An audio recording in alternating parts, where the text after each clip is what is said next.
Assalamualaikum warahmatullahi wabarakatuh. Perkenalkan saya Kakak. Ini adalah channel Lobster Kekar.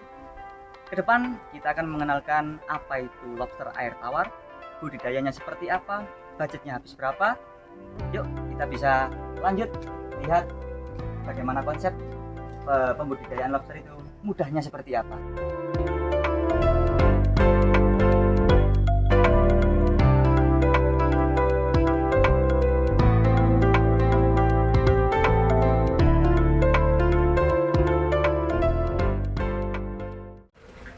Oke Sobat Kekar, itu tadi cuplikan video kita. Meskipun hanya bermodalkan terpal, tapi di dalamnya emang estetik ya, karena ada eceng gondoknya. Bisa dibuat budidaya dengan efektif, meminimalisir tempat, dan bahkan bisa menjadi bisnis sampingan untuk Sobat Kekar sekalian. Nah, kita kembali ke topik. Apa itu lobster air tawar? Nah, untuk lobster air tawar sendiri ini adalah lobster yang hidupnya di air tawar. Sedangkan yang ada sertifikatnya itu Sobat Kekar adalah lobster yang hidup di air laut atau air asin. Untuk lobster air tawar sendiri ini sangat mudah sekali untuk budidayanya. Yang pertama, kita hanya butuh kolam 2x1 yang isinya bisa sampai 200 ekor lobster di ukuran 1 inci.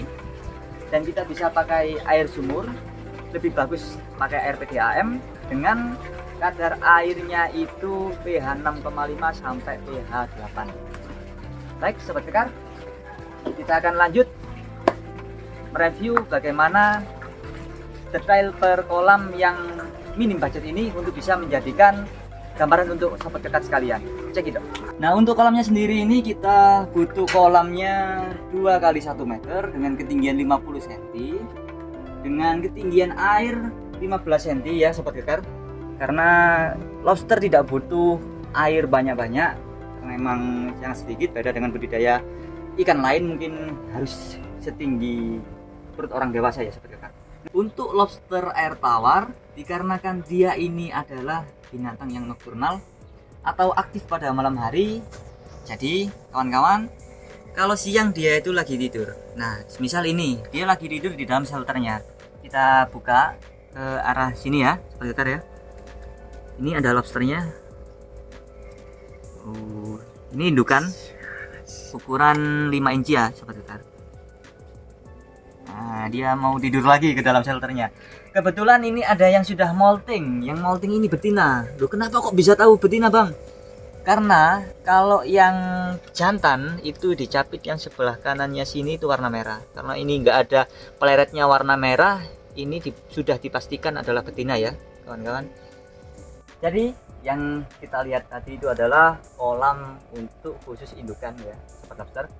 Indukan tadi ada 10 ekor, 6 betina sama 4 bejantan. Kebetulan tadi ada yang bertelur, ada 3. Nanti di video next selanjutnya kita akan mereview telur yang sudah ada di perutnya lobster yang sudah indukan. Untuk kolam yang sebelah sini yang warna oranye ini adalah kolam pembesaran. Di dalam sini kolam pembesaran sama indukan itu butuh apa saja sih? Yang pertama kita butuh shelter, yang kedua kita butuh ini yang namanya bisa genteng, bisa tempat untuk sembunyi. Asbes bisa, cuman syaratnya kalau asbes itu harus dibersihkan secara berkala biar tidak ada racun yang menumpuk. Nah, ini ada batu kali ini untuk menaikkan pH sama eceng gondok. Nah, fungsinya eceng gondok ini bagus untuk air biar selalu jernih sama menjaga pH juga. Sobat Lobster bisa pakai apu-apu atau anggrek atau tanaman yang lain untuk menaikkan pH, karena lobster sendiri ini butuh pH yang basah, bukan pH yang asam ya Sobat Lobster ya. Oke, ini di dalam kolam pembesaran apa saja yang termuat di dalam kolam ini. Yang pertama yaitu yang dipastikan adalah shelter. Shelter ini tempat untuk sembunyinya lobster, dikarenakan lobster itu suka sembunyi ya Sobat Kekar. Kita bisa lihat berapa lobster yang sembunyi di sini. Oh, ada 2. Ada 2 Sobat Kekar ini. Ini lobster ukuran 3 inci. Nyapit ini Sobat Kekar. 3 inci seperti ini ya. Bisa kita lihat, ini ada 3 inci, ukuran 3 inci lobster. Kita ambil dulu. 3 inci up di kolam pembesaran, kurang lebihnya seperti ini. Kita taruh lagi biar dia istirahat. Ketinggalan ini sobat kekar, ada satu ketinggalan. Nah, ini ada yang lebih kecil, ini ukuran 2,5 inci. Kita kembalikan lagi biar dia istirahat. Shelter sudah. Ini adalah eceng gondok untuk menjaga pH air dan supaya air bisa jernih. Sama ini ada batu kali. Batu kali sendiri ini juga untuk bisa menjaga pH air biar air juga jernih. Meskipun sobat kekar nggak pakai batu juga nggak apa-apa, hanya shelter juga nggak apa-apa, bebas. Dikarenakan bibit dari lobster kekar sendiri adalah bibit yang terkenal sudah kuat ya sobat kekar. Makanya kita kasih nama channel lobster kekar karena bibit kita sudah kuat-kuat dari indukannya.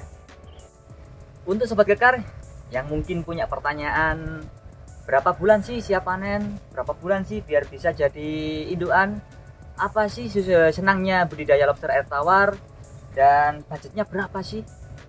Nah, untuk yang pertama ya sobat kekar, lobster ini dari 1 inci ke jadi indukan itu usia 6-7 bulan dia sudah bisa jadi indukan yang nantinya akan bertelur. Nah, untuk bertelurnya sendiri itu nanti ada prosesnya ya sobat kekar, kita nantikan di video selanjutnya.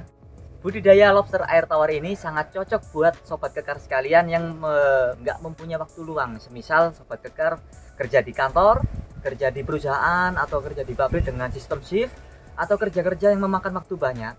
Nah, budidaya lobster ini sangat mumpuni untuk sobat kekar sekalian yang mempunyai waktu yang kurang luang ya. Karena apa? Waktunya efektif. Kita cuma ngasih makan pagi sama malam saja. Tempatnya juga efektif. Hanya bermodalkan kolam 2x1. Bahkan ini sobat kekar sekalian bisa ditingkat menjadi 2-3 tingkat kolam. Nah, sobat kekar, keseruannya kita bisa budidaya lobster air tawar ini yang pertama itu tadi nggak makan banyak waktu, nggak makan banyak tempat, dan kita juga senang melihat binatang hidup segar-segar. Dan kalau kata Ustadz kan, saat ada binatang atau sesuatu yang bernyawa di dalam rumah kita, maka sesuatu itu akan selalu berzikir senantiasa kepada Allah Subhanahu wa Ta'ala. Untuk modal supaya kita bisa budidaya lobster air tawar, yang pastinya kan kita butuh ini yang namanya kolam. Kita akal pakai kolam terpal. Biayanya berapa sih kolam terpal ini? Kita pakai yang tebal, yang paling bagus, yang paling tebal, ukuran 2x1 dengan pembuangan. Kisaran harganya 130.000. Dan untuk bibitannya 1 inci itu 1.600 sampai 1.700. Bahkan ada yang 1.500 sobat kekar. Untuk biaya lain-lain seperti shelter, sobat kekar sekalian bisa pakai genteng bekas ataupun paralon bekas yang nggak terpakai, bisa dimanfaatkan untuk shelter tempat lobsternya bersembunyi. Untuk pakan sobat kekar sekalian, kita di sini pakai friendly atau orang sini bilangnya itu pur udang. Ini adalah pur tenggelam dikhususkan untuk lobster air tawar. Nah, bisa diperuntukkan untuk lobster ukuran 1 inci sama indukan. Untuk lobster 1 inci sama indukan kita akan mereview di video selanjutnya ya sobat kekar. Nah, di video kali ini kita salah satunya juga membahas terkait pakan alamiah juga. Nah, sobat kekar sekalian mungkin ada pertanyaan nih, misal kita nggak mau pakai pur nih, kita mau pakai pakan yang alamiah bang, soalnya kan lobster air tawar ini kan hidupnya di alam. Oke, untuk pakan alami kita sarankan ada yang bisa pakai jagung manis, ada yang bisa pakai kecambah, ada yang bisa pakai toge, ataupun ada yang bisa pakai ketela. Nah, itu caranya bagaimana? Untuk 1 inci kita potong atau kita serut kecil-kecil. Untuk indukan kita bisa potong-potong. Nanti deskripsinya lebih lengkap terkait pakan alamiah dan friendly kita bahas juga di video selanjutnya ya sobat kekar.